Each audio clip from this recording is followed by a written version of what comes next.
Probably wondering what I'm going to talk about today. I think it's the single biggest epidemic that the world is facing. And that epidemic is loneliness. And I want to be clear about this and say, being alone does not mean you're lonely. Can we be really clear about that? When I'm sitting at home alone, I am the last thing but lonely. Why? Because I'm sitting there with my very best friend, me. I get to choose to be with me. How good is that? That I can be alone with the only person who spent their entire life every minute with me. Do you get that? Isn't being alone with yourself the greatest test of love that could ever exist? Because if you can accept yourself after being with you, I should have figured out the number of seconds. Oh my God, it's got to be maybe hundreds of billions of seconds I've lived alone with me. And I still like me. Most of us can't say that. And most of us can't say that all the time. So if you think I'm saying that I like myself all the time, that's not true. There are moments when I doubt myself. There are moments when I don't realize who I am. And what I'm trying to do every moment is come back to the realization that who I am is perfect. So let's go on and look at this. This is a quote from remember the television show Frasier? So I thought, Frasier, why not use him? And Frasier says, I'm alone because I'm afraid to be alone. And I want you to think about that. Because that's really a paradox we're looking at here, aren't we? I'm alone because I'm afraid to be alone. So let's explore that.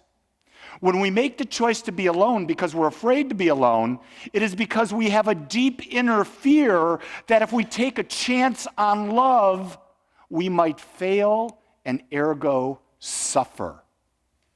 And so we would rather be alone than take a chance on loving for fear that we might suffer. And where does that come from? Because we have witnessed in the past that if we loved, we get hurt. We've witnessed in looking at relationships out there that people get love and they get hurt. But yet, isn't it interesting? There's something within us that keeps calling us to love.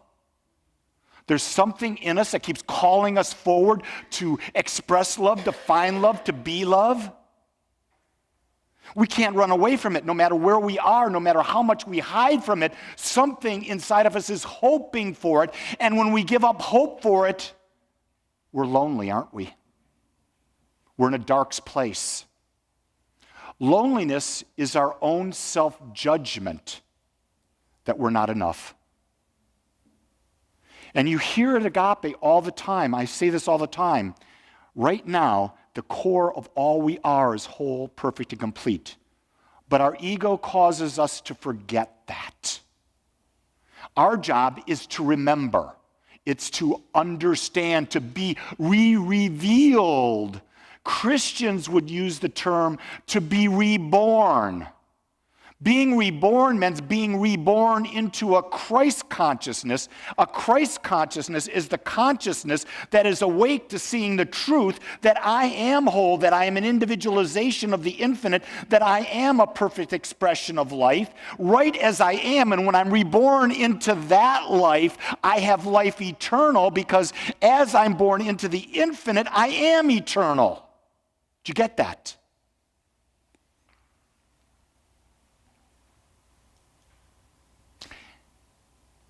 I heard this yesterday. Gene and I are taking this incredible course. I'm not ready to share a lot about it yet because we're only 1 out of 9 lessons in. But in this lesson, I want you to imagine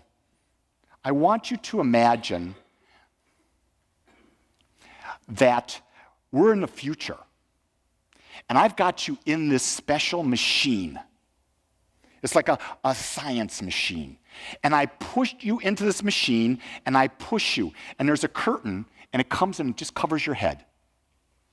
And everything else is on the other side of the curtain in the machine. And because of science is so advanced, on the other side of the machine, one of your arms is removed. And on the other side, I ask you, how are you doing? And you say, I'm great, I'm perfect. Because your mind, the observer that you are, doesn't even know that it's missing. The next thing you know, it takes off your other arm. How are you? I'm great. Next thing you know, your legs are gone. Because it's observing, it's the observer. It's not the body. Did you get that? It's not the body.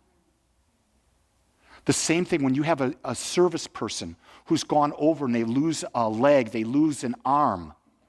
The observer that they are has not changed, has it? It's the same observer, whether they have the arm, the leg, or whatever might have happened. It's the same observer. Nothing changes. And so when you start to understand that, you realize there's something greater than your body, greater than your thoughts, greater than your emotions, that is the essence of you, and that's where we connect. When we have the realization that that's who we are, there's no loneliness. The opposite of lonely is what? To feel connected. We talked about that just a few moments ago, didn't we? We talked about the idea, how do I find connection first in myself, and secondly with those that I meet? As I pondered that, we did that little exercise earlier, that one of the great ways to feel connected with people is to share gratitude with them. To share, what am I grateful for today? Because when you're saying you're grateful for something, you feel good. And then when they share something grateful, it's a giving. They're giving you what they feel grateful for, and they're receiving what you're grateful for, and then they give what they're grateful for, and you receive it, so it becomes what? A yin and a yang. When we feel connected, we understand there is nothing missing from our life. Nothing is missing. You see, when we believe there's something missing, isn't that where we get into the feeling of loneliness? And the only way that you can feel that nothing's missing is, are you comfortable being alone with yourself? That's where you get it. When you are comfortable being alone with yourself, that's when you know you're on the road. It's a state, in this state, we're never alone. We're never alone, because no matter where you go, there you are. You ever heard that before? It doesn't matter where you go, you're taking yourself with you. So, hey, things aren't going well here, I'm going to go over here. How many people have gone from this relationship to that relationship, and you said, what was that song by The Who? We won't get fooled again. Meet the new boss, same as the old boss. Meet the old partner, same as the old partner. Why? Because the partner that you are hasn't changed. That's where the change happens. It's always within. The way to feel connected is to develop a level of conscious awareness that we are one with everything. It's incredible when you can get to that. And it's not something that happens all the time. But when you get to that state and you're in the moment, you don't even know you're there. And the second you realize you're there, you're no longer there. If you've ever been in a deep state of meditation and you're there and you don't know anything. And then you come out, wow, that was different. But you can't even describe it because you don't remember anything because you were lost in the moment. Oh, that's the best. That's better than a good hug.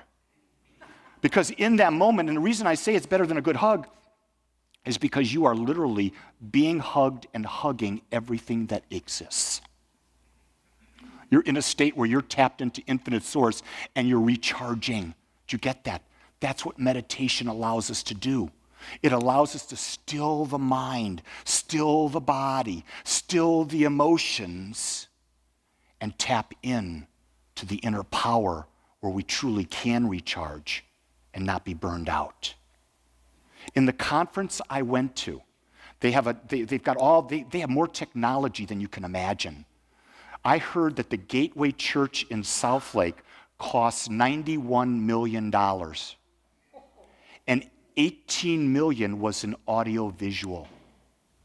It is amazing the AV that is used. And so one of the things that we did is they asked the question of the 1,000 people, how many of you are feeling burnout in some form or fashion at this time? Chit! Results appear on the screen. 93%. 930 people out of 1,000 felt they were in some form of burnout. What is burnout? Loneliness. Burnout is not feeling that you are one with everything. It means you've got caught up in the busyness of the world and we have forgotten to take the time to recharge. Did you get that? If you're feeling overstressed, and if you're feeling burned out in some form or fashion, and we all feel burned out no matter what type of lifestyle we have, that's a time when you should meditate twice as much. Because when you're meditating, you're letting go of the burnout and you're recharging. And when you recharge, you get your focus back and you'll accomplish 20 times more than you could before you did the meditation. But we want to say, no, I can't meditate. I've got to do. It's not about doing, it's about being. It's being in that state of oneness.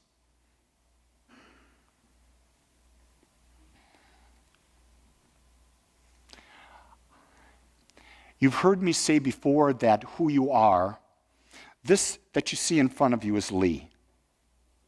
And this physical body is an outer picture of the energy wave that I am.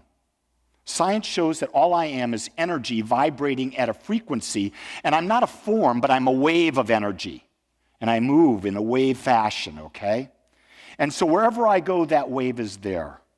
So I'm sitting there. They have an outdoor tent at this Gateway Church in Richardson in the back. This tent is on a concrete slab. It's got huge metal pillars. It's a permanent tent, but it's a tent. And it's set up to seat over 1,500 people in big rounds, 10 at each round table. So I sat down on Thursday at lunch by myself. Everyone's sitting. I sat by myself. About 3 minutes later, this gentleman walks up to me and says, "May I sit with you?" I said, "But of course." So he sits down and we start talking, and I said, "So what do you do?" He says, "I'm the executive pastor at a church in San Bernardino," wherever it was. "Great.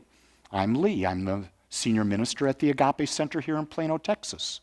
And we just continued talking about things, and he shared with me that he was a widow. He was a widow recently as of about 5 months ago. And then he shared with me that he had the opportunity to visit a friend in Hawaii and speak at a unity church there. The mind started going. I said, "Was it the unity on Maui?" And he goes, "No, why do you ask?" I said, "I've spoken at the unity of Maui about 7-8 times. He looked at me and I said, "What kind of church are you with?" She says, "I'm with the Unity Church." And I said, "I'm with the Science of Mind or the Center for Spiritual Living." And we grinned. So there in 1,000 people, the two New Thought ministers found each other. How? Because my energy radiated out, his did, and we attracted each other. Isn't that interesting? Now I say to all you people who are single out there, this can work for you too. It doesn't just have to be two ministers connecting. Are you getting what I'm saying?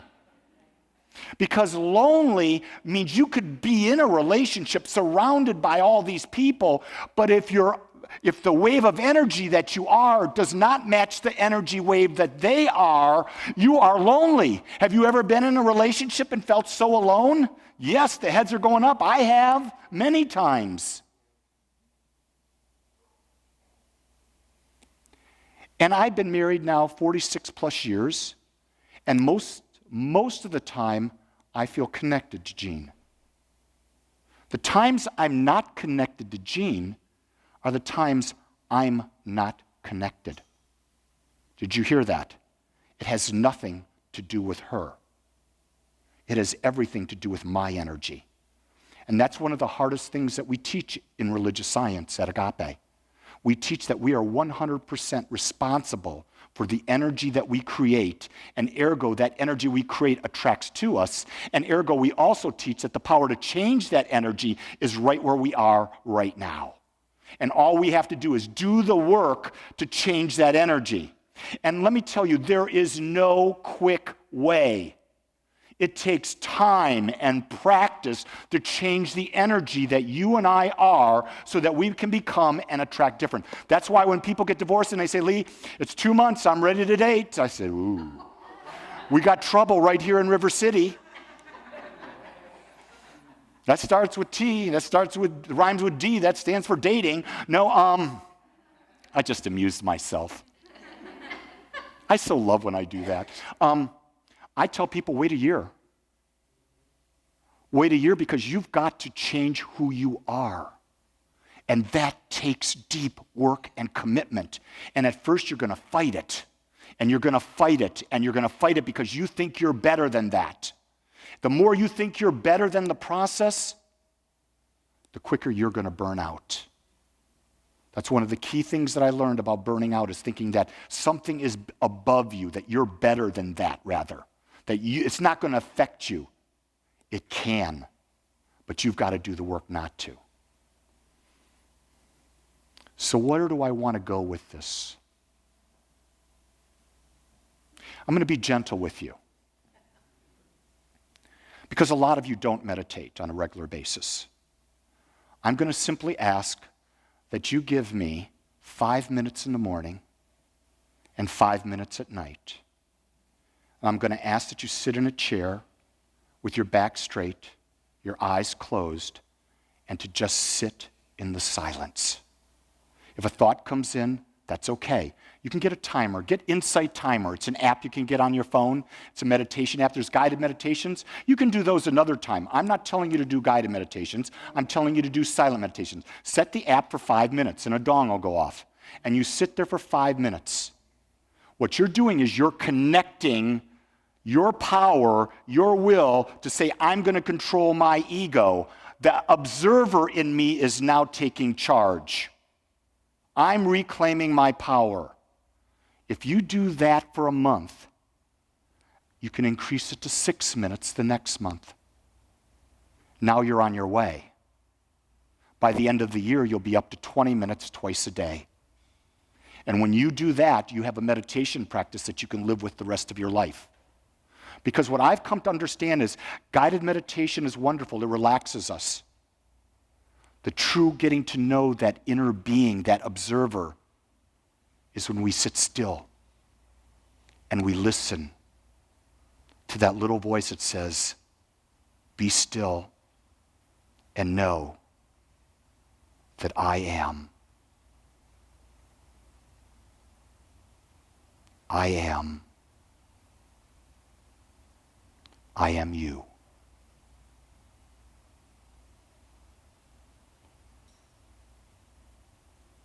Let's pray. I want to thank you for joining us today. I'm so grateful that you took your time to watch or listen to this message. If you found this message beneficial, I would ask that you go to our website, agapecsl.com. Once there, click on the donate button and experience the joy of conscious and purposeful giving. Or if you would like, text your gift by simply dialing 972-532-6976. It is through your gifts that we are able to bring this message to you in the world. I would ask that if you like this message, to please subscribe to my YouTube channel under my name, Lee Wolak. Again, I want to thank you for joining me in the Agape community as we learn how to better self-love through conscious living.